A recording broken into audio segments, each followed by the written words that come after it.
제가 쓴 자산투자 가이드라는 책입니다. 부제는 노후 준비를 위한 투자 입문학인 만큼 노후 준비를 위해 투자를 하는 분들에게 도움이 되기 위해 노력했습니다. 7월 10일에 동아일보에 연금 자산 10억 만들기 나도 도전해볼까 라는 기사가 나왔습니다.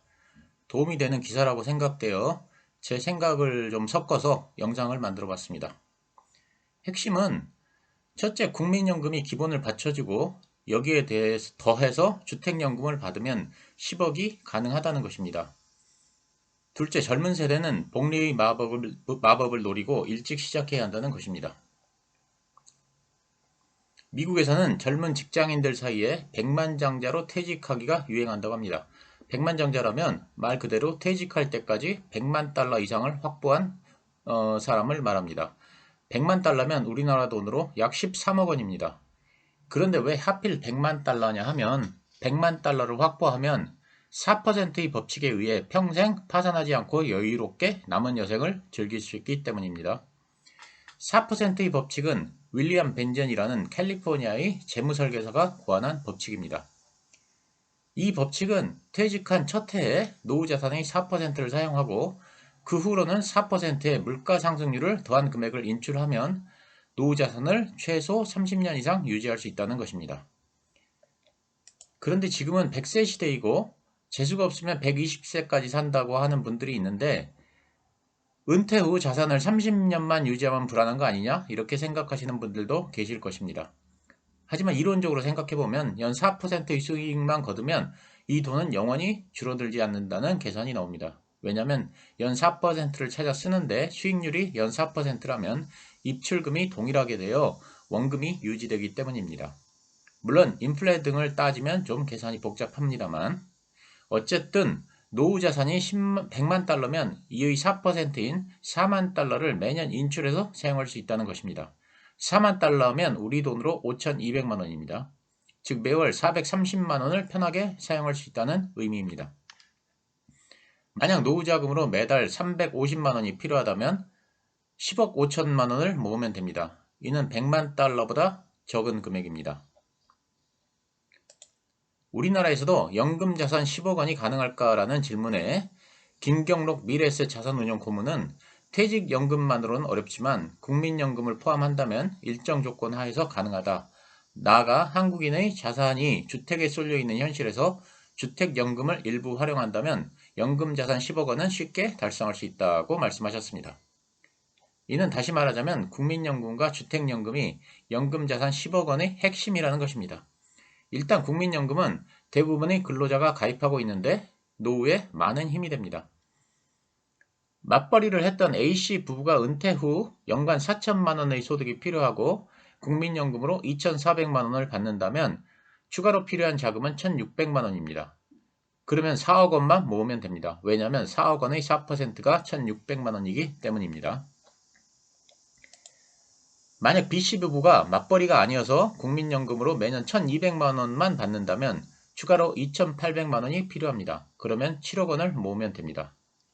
수치에서 보듯이 외벌이보다는 맞벌이가 절대적으로 유리합니다. 따라서 직장생활 초입의 청년 세대라면 맞벌이 등으로 수입을 늘리고 오랫동안 일한다면 퇴직 무렵에는 국민연금만으로도 노후 걱정 없는 연금 자산 규모에 상당 부분 접근하는 현금 흐름을 만들 수 있습니다. 하지만 50대 이상은 이렇게 하기에는 시간이 많지 않습니다. 미래은퇴연구소의 2020년 조사에 의하면 한국의 50대 직장인들의 가계 순자산은 5억 9천만 원이고 이 중 주택이 71%, 즉 4억 2천만 원을 차지합니다.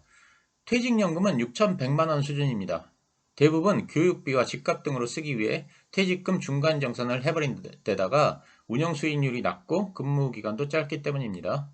다른 마땅한 자산이 없고 살고 있는 집 한 채가 전부인 5060 세대는 주택연금에 가입을 해야 합니다.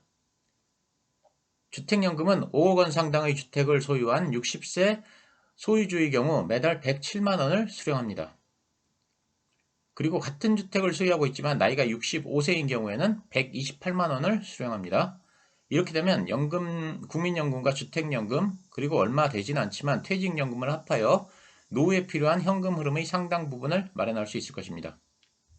혹시 이것으로는 모자라시는 분들은 연금보험 등을 통해 나머지 필요한 현금 흐름을 준비해야 할 것입니다. 부부 중 한 사람이 죽으면 남은 배우자가 주택연금을 받아야 하는데 그렇지 못한 경우가 있습니다. 왜냐하면 자녀들이 동의를 해주지 않기 때문입니다. 만약 그 집이 남편 명의이거나 남편과 공동명의라면 남편이 죽으면 그 집의 일부 지분은 자녀에게 상속이 됩니다. 즉, 그 집의 일부는 자녀들에게 소유권이 돌아갑니다. 그런데 어머니가 혼자서 독차지해서 연금을 다 받아버리면 자녀들 입장에서는 자기들한테 돌아올 몫이 없어지는 겁니다. 그래서 자녀들이 동의를 해주지 않아서 하는 수 없이 혼자 남은 아내가 주택연금을 받지 못해 어려움을 겪는 경우가 많습니다. 실제 사례를 기사로 읽은 적이 있는데 주택연금을 받던 아버지께서 돌아가신 후 어머니가 주택연금을 계속 받고자 했지만 아들이 반대를 했고 동의를 해주지 않았습니다. 그래서 하는 수 없이 해당 주택을 팔고 그동안 받았던 주택연금도 전부 상환한 후 자녀들에게 유산을 분배하고 어머니는 오피스텔로 이사를 했습니다. 어머니 입장에서는 인생을 잘못 살아온 것 같은 기분이 드는 것은 당연할 것입니다. 따라서 주택연금에 가입하실 분들은 자신들이 살아생전에 자녀들과 이 문제를 미리 해결해 둬야 합니다.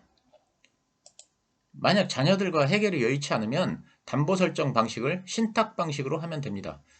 신탁 방식을 사용하면 주택 소유자 사망 후 공동상속인의 동의 등 별도의 절차 없이 배우자로 연금이 자동 승계됩니다. 이미 주택연금을 받고 계신 분들도 신탁 방식으로 변경이 가능하다고 합니다. 그래야 본인이 사망한 후 남은 배우자가 주택연금을 계속 받을 수 있고 자녀들과 문제도 생기지 않습니다. 주택연금 가입자는 2007년 500가구에서 시작해서 2022년 5월 현재 97,600여 가구로 늘었습니다.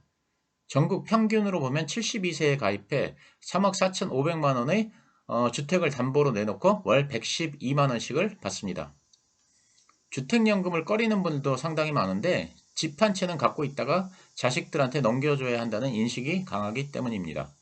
하지만 시시때때로 자식들한테 손 벌리는 것이 서로에게 더 힘든 일이 될 것이고 또 30년 후에 그 주택 가격이 어떻게 될지는 아무도 모릅니다.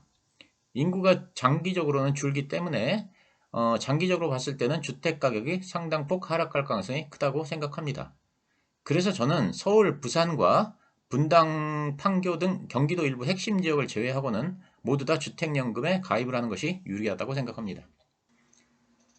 다들 아시리라 생각하지만 참고적으로 말씀을 드리자면 주택연금은 공시가격 9억 원 이하의 주택을 소유한 부부 중 한 사람이 55세 이상이면 가입할 수 있습니다.